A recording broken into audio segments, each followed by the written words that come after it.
awal mula peradaban zaman kerajaan di Indonesia. Pernahkah Anda membayangkan bagaimana Indonesia, dengan ribuan pulau dan budaya yang beragam, pertama kali memulai perjalanan panjangnya menuju peradaban besar? Sejarah kita dimulai dari komunitas kecil yang berkembang menjadi kerajaan-kerajaan besar yang mewarnai Nusantara. Mari kita telusuri bagaimana peradaban zaman kerajaan di Indonesia lahir dan berkembang dengan pesona yang memikat.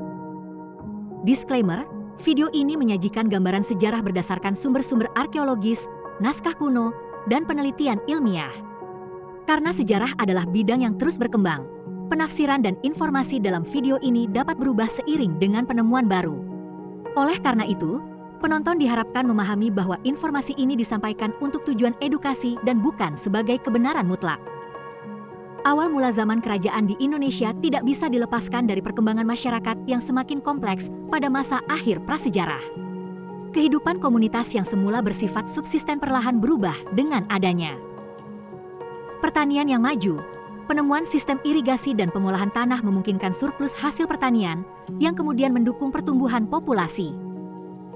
Perdagangan maritim, letak geografis Indonesia yang strategis menjadikannya pusat persinggahan pedagang dari India, Tiongkok, dan Arab. Pertukaran barang seperti rempah-rempah, logam, dan keramik juga membawa pengaruh budaya dan agama. Pengaruh budaya asing, masuknya agama Hindu dan Buddha dari India membawa konsep kerajaan dan pemerintahan terpusat. Pada awalnya, masyarakat Indonesia hidup dalam kelompok kecil yang dipimpin oleh kepala suku atau tetua adat. Namun, interaksi dengan pedagang asing dan pengaruh kebudayaan India memicu terbentuknya kerajaan-kerajaan awal. Berikut adalah tahapan penting dalam transformasi tersebut. Masuknya Hindu-Buddha, agama Hindu dan Buddha memperkenalkan konsep kasta, hierarki sosial, dan pemerintahan terpusat. Raja mulai dianggap sebagai perwujudan dewa di bumi.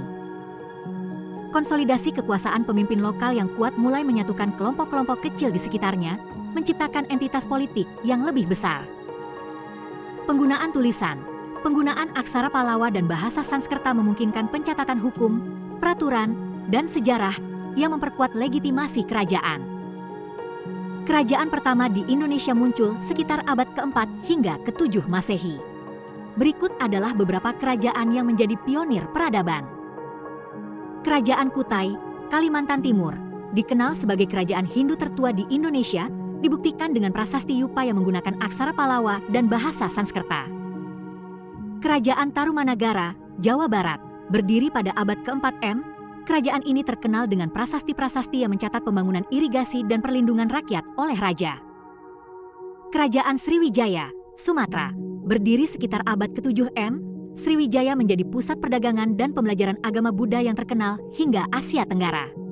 Sriwijaya menjadi pusat perdagangan dan pembelajaran agama Buddha yang terkenal hingga Asia Tenggara. Zaman kerajaan membawa perubahan besar dalam kehidupan masyarakat seperti sistem sosial.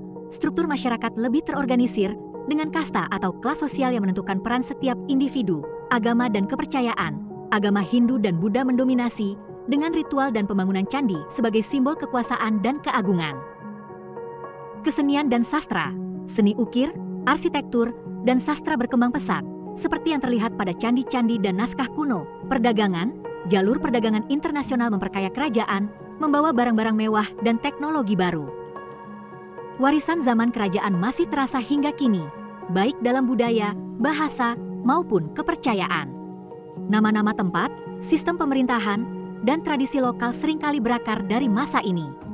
Candi Borobudur dan Prambanan, misalnya, adalah monumen yang tidak hanya menjadi daya tarik wisata tetapi juga bukti kehebatan nenek moyang kita. Awal mula zaman kerajaan di Indonesia adalah kisah tentang adaptasi, inovasi, dan keberanian untuk membangun peradaban. Dari kerajaan kecil seperti Kutai hingga imperium besar seperti Sriwijaya, perjalanan ini menunjukkan betapa dinamisnya masyarakat Nusantara dalam menjalin hubungan dengan dunia luar dan menciptakan budaya yang megah. Setiap prasasti dan candi yang kita temui hari ini adalah pintu menuju masa lalu yang kaya akan pelajaran dan kebanggaan. Sejarah ini mengingatkan kita bahwa Indonesia adalah tanah dengan warisan luar biasa yang patut kita jaga dan pelajari.